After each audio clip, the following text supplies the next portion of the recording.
ફકરો આપેલો છે બરાબર. સેક્શન એની અંદર 9 માર્ક્સ છે.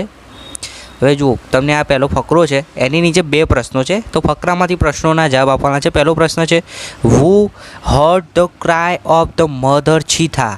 તો એની અંદર જવાબ આવશે, હુની જગ્યાએ તમારે ખાલી આન્સરમાં લખી દેવાનું છે શાનો, SHNO, શાનો. ક્લિયર? ચલો બીજો પ્રશ્ન, રાઇટ 2 સેન્ટેન્સ અબાઉટ શાનો. તો શાનો વિશે લખવાનું કે ભાઈ શાનો વોઝ વેરી વાઇઝ. પહેલું વાક્ય જો આયા લખવાનું. 2 સેન્ટેન્સ શાનો વિશે લખવાના છે. પહેલું થશે શાનો વોઝ વેરી વાઇઝ, અને પછી હીની જગ્યાએ શાનો લખી શકો, કારણ કે હી એનો મતલબ કોણ? શાનો લવ્ડ એનિમલ્સ. તો 2 વાક્યો કયા લખવાના? પહેલું લખવાનું શાનો વોઝ વેરી વાઇઝ, બીજું લખવાનું હીની જગ્યાએ શાનો લખવાનું, અને પાછળ એમને એમ લવ્ડ એનિમલ્સ. તો 2 સેન્ટેન્સ થઈ ગયા શાનોના. હવે વિદ્યાર્થી મિત્રો, તમને બીજો ફકરો આપ્યો છે, તમે સ્ક્રીન ઉપર જોઈ શકો છો. શાંતિથી ફકરો પહેલાં વાંચી લો. હવે નીચે જે 2 પ્રશ્નો આપ્યા છે એની હું ચર્ચા કરું. તો પહેલો પ્રશ્ન છે, હિયર ડેસિડસ ટીથ મીન્સ. અહીંયા ડેસિડસ ટીથ મતલબ શું થશે ખબર છે? Milk teeth. ડેસિયસ મતલબ મિલ્ક ટીથ, MIL કે મિલ્ક ટીથ, મિલ્ક ટીથ, એનો મિનિંગ આ લખવાનો છે. આ તમારો આન્સર. બીજો પ્રશ્ન છે, when does one get 32 teeth. તો 32 દાંત જે છે ક્યારે આવે? તો કેટલા ઉંમરે આવશે? તો 16 યર્સ. તમારે આન્સરમાં લખવાનું 16 યર્સ, 16 વર્ષ થાય ત્યારે 16 યર્સ.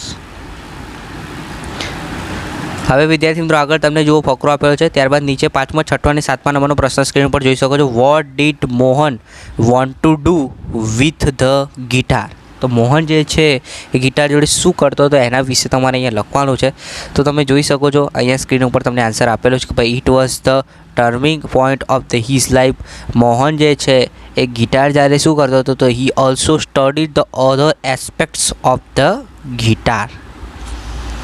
ત્યારબાદ બીજું 6ઠ્ઠા નંબરનો પ્રશ્ન છે, when did Mohan have a turning point in his life. તો એનો ટર્નિંગ પોઈન્ટ ક્યારે આવે છે લાઈફમાં? તો when was a 16 years old. તમારે લખવાનું ભાઈ જ્યારે તે 16 વર્ષનો હોય છે ત્યારે, તો લખવાનું 16 years old. How many hours did Mohan practice. કેટલા કલાકો સુધી મોહન જે છે પ્રેક્ટિસ કરે છે? તો એનો આન્સર પણ તમે સ્ક્રીન ઉપર જોઈ શકો છો, અબાઉટ 10 અવર્સ. કેટલા અવર્સ? 10 કલાક, 10 અવર્સ. તો તમારે અહીંયા લખવાનું છે 10 અવર્સ. ક્લિયર? ચલો હવે વિદ્યાર્થી મિત્રો, 8મો પ્રશ્ન સ્ક્રીન ઉપર તમે જોઈ શકો છો. How is country life described here. તો તમે અહીંયા આ વાંચશો પેરેગ્રાફ, એમાં લખ્યું છે, તમારે આન્સર આ રીતે લખવાનું, કન્ટ્રી લાઈફ ડિસ્ક્રાઇબ્ડ, પછી ઇઝ સ્વીટ. બરાબર, આખું વાક્ય આ રીતે લખવાનું, country life described is sweet. ત્યારબાદ 9મો પ્રશ્ન છે, give a pair of rhyming words. Rhyming વર્ડ્સની જોડ અહીંયા તમારે આપવાની છે. બરાબર છે, તો અહીંયા એક પેર છે સ્વીટ અને હીટ. આ એક પેર થઈ તમારી સ્વીટ અને હીટ. ત્યારબાદ બીજી ફેર તમને બતાવું, વીટ અને ફેર અને ફેર. ક્લિયર? આ ફેર અને એર, આ બીજી પેર. 2 પેર લખવાની, એક તો એર અને ફેર, બીજી હીટ અને સ્વીટ. સ્વીટ નહીં આવે બરાબર, વીટ આવશે, WHET, ગૌ, વીટ. હીટ અને વીટ. આ હીટ અને વીટવાળી આ એક પેર, ફેર અને એરવાળી આ એક પેર. તો 2 રાઇમિંગ વર્ડ્સ બતાવી દેવાના. ચલો હવે વિદ્યાર્થી મિત્રો, યુઝ ઓફ ધ સેન્ટેન્સ, એટલે આના આ જે શબ્દો આપ્યા છે ને એનો ઉપયોગ કરીને વાક્ય બનાવવાનું છે. બરાબર. ચલો હવે સેક્શન બી જુઓ. સેક્શન બીની અંદર વિદ્યાર્થી મિત્રો પહેલો પ્રશ્ન છે, જેની અંદર હુ અને હુમ વડે તમારે સેન્ટેન્સ બનાવવાના છે. દરેકને 1-1 માર્ક્સ છે, તમે સ્ક્રીન ઉપર જોઈ શકો છો. સૌપ્રથમ વાત કરીશું 12મો નંબરનો જે પ્રશ્ન છે, તો you have brought dishonour to the whole tribe. એટલે કે ભાઈ આ વાક્ય કોણ બોલે છે અને કોને કહે છે તે લખવાનું છે. કોણ બોલે છે, કોને કહે છે તેને. તો આ વાક્ય જે છે એ શાનું બોલે છે. કોણ બોલે છે? શાનું. શાનો કોને કહે છે? ટુ એડી. શાનો ટુ એડી. હવે બીજું વાક્ય છે, let him follow his heart's desire. તો આ વાક્ય જે છે મોહન્સ મધર, મોહનની મમ્મી બોલે છે. કોને? તો ફેમિલી મેમ્બરને. તો Mohan's mom, Mohan's mother, Mohan's mother two family member. કોને કહે છે? તો ફેમિલી મેમ્બર. ત્યારબાદ વિદ્યાર્થીઓ 14મું છે you look happy and healthy. તો આ ગોવિંદા બોલે છે. કોને કહે છે? તો અભિયાન. અભિયાન જે છે એને કહે છે. તો ગોવિંદા ટુ. ગોવિંદા ટુ અભિયા. ત્યારબાદ વિદ્યાર્થી મિત્રો તમને 15મો પ્રશ્ન આપ્યો છે જેની અંદર ખાલી જગ્યા પૂરવાની છે. તો તમે આખું જે છે વાંચી લેજો. આ જે પહેલી ખાલી જગ્યા છે એની અંદર તમારે દેવિલ લખવાનું છે. શું લખવાનું છે? દેવિલ. અને આ જે બીજી ખાલી જગ્યા છે એની અંદર તમારે એપ્રિટ, APP એપ્ટાઇટ. જો કૌંસમાં તમને આપેલું જ છે. આ પહેલી ખાલી જગ્યામાં દેવિલ આવશે અને આ જે એપ્ટેટ છે એ આ બીજી ખાલી જગ્યામાં એપ્ટાઇટ લખવાનું છે. ક્લિયર? ચાલો હવે નેક્સ્ટ વિદ્યાર્થી મિત્રો પેરેગ્રાફ આપ્યો છે એના પરથી નીચેના 4 ક્વેશ્ચનના આન્સર આપવાના છે જેના 4 માર્ક્સ છે. તો તમે જોઈ શકો છો સૌપ્રથમ 16મો, 17મો, 18મો અને 19મો. બરાબર. તો આના આન્સર એકદમ ઇઝી છે. ફકરા પરથી આપવાના છે. એકદમ સહેલું છે. આમાં કંઈ સમજાવવાની જરૂર નથી. એમ 20, 21, 22માં પણ સેમ વેમાં તમને અહીંયા આપેલું છે. તમે સ્ક્રીન ઉપર જોઈ શકો છો. આના સંપૂર્ણ સોલ્યુશનની PDF જે છે ડાઉનલોડ કરી દેજો. લિંક નીચે ડિસ્ક્રિપ્શનમાં આપી દઉં છું. પણ પહેલાં સેક્શન C જોઈ લો. તમને અહીંયા મૂવીની ટિકિટ આપી છે. બરાબર. તો આના આધારે પહેલો પ્રશ્ન છે it is a ticket for the movie. કઈ મૂવી માટેનું છે? બરાબર છે. It is a ticket for the movie. તો મૂવીનું નામ લખવાનું છે. તો તમે સ્ક્રીન ઉપર જોઈ શકો છો બાહુબલી. કઈ મૂવીનું છે? બાહુબલી લખી દેવાનું. પછી which screen should one go for the movie? તો સ્ક્રીન 1. તમારે શું લખવાનું આન્સરમાં? સ્ક્રીન 1. 25મો પ્રશ્ન છે it is for the show time on the date. તો ટાઈમ શું છે? તો ટાઈમ લખવાનું 7 PM. 7 PM.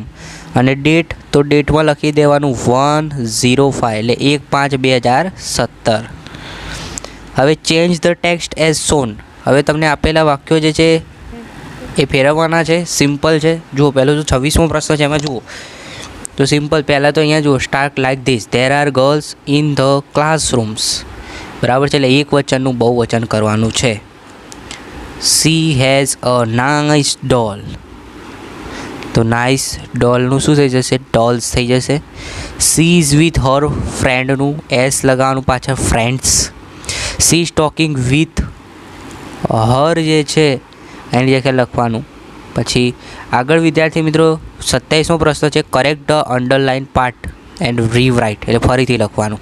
તો હેઝ કન્સ્ટ્રક્ટેડ લખ્યું છે ને ત્યાં ખાલી શું આવશે? કન્સ્ટ્રક્ટેડ. હેઝ જે છે એ નથી લખવાનું. બરાબર છે. આ વાક્ય તમારે આ ફકરું ફરીથી લખવાનું એટલે હેઝ નહીં લખવાનું. બાકી ઓટોમેટિક ખાલી આ જ આવશે કન્સ્ટ્રક્ટેડ.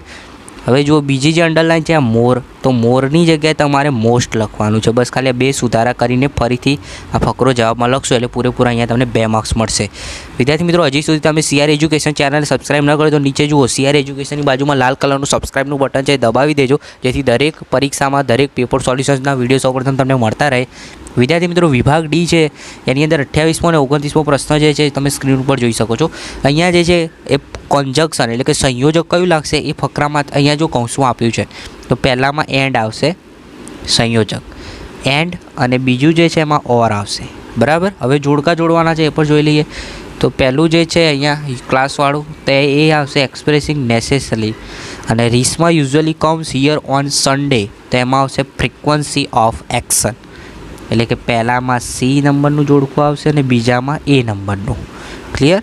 ચલો હવે 32મો પ્રશ્ન છે એ તમે સ્ક્રીન ઉપર જોઈ શકો છો. Here is my new bike expressing emotion. તો માય બાઇક વિશે પછી તમારા વિશે ઇમોશન લખવાના. તો elephant is compare. The elephant is bigger than dog than other animal. તમે આ રીતે લખી શકવાનો છો. બરાબર છે. એટલે આ લખી the elephant is bigger than other animal. એટલે અન્ય પ્રાણીઓ કરતાં જે છે એ મોટા હોય છે. હવે વિદ્યાર્થી મિત્રો તમને જુઓ આન્સર આપ્યો છે એનો ક્વેશ્ચન બનાવવાનો છે. વિકલ્પો છે MCQ type. India won the T20 world cup in 2007. તો વેન આપણે વેનથી પ્રશ્ન પૂછ્યો ભાઈ ક્યારે? તો આના પરથી આપણે ખબર પડી જાય. અહીંયા ઓપ્શન C વેનવાળું શોધવાનું. વેનવાળું ક્યાં છે? ઓપ્શન Cમાં. તો આપણો આન્સર આવશે option C. When did India win the T20 world cup. 35મો પ્રશ્ન છે Rishabh help he blind man to cross the road. તો ઋષભ એટલે વુ કોણે મદદ કરી? એટલે વુથી પ્રશ્ન પૂછવાનો. વુ વાળું ક્યાં છે? તો ઓપ્શન D. ક્લિયર? ચલો હવે વિદ્યાર્થી મિત્રો આગળ તમે સ્ક્રીન ઉપર જોઈ શકો છો, અહીંયા તમને આપી છે આ રીતે સેન્ટેન્સ, આ ફકરા કૌંસમાં પહેલાં શબ્દની મદદથી, અને છેલ્લે છે સેક્શન ઈ નિબંધ. વિદ્યાર્થી મિત્રો 5 માર્ક્સનો નિબંધ છે, કારણ કે અહીંયા 40 માર્ક્સનું તમારું આજે પ્રથમ પરીક્ષાનું 2022નું પેપર છે, એની અંદર નિબંધ 5 માર્ક્સનો પૂછાય છે. બેમાંથી કોઈ પણ એક નિબંધ લખવાનો છે, અથવા તો માય હોબી લખો. માય હોબી ન લખવી હોય તો independence day celebrated in your school, તો એના વિશે પણ લખો.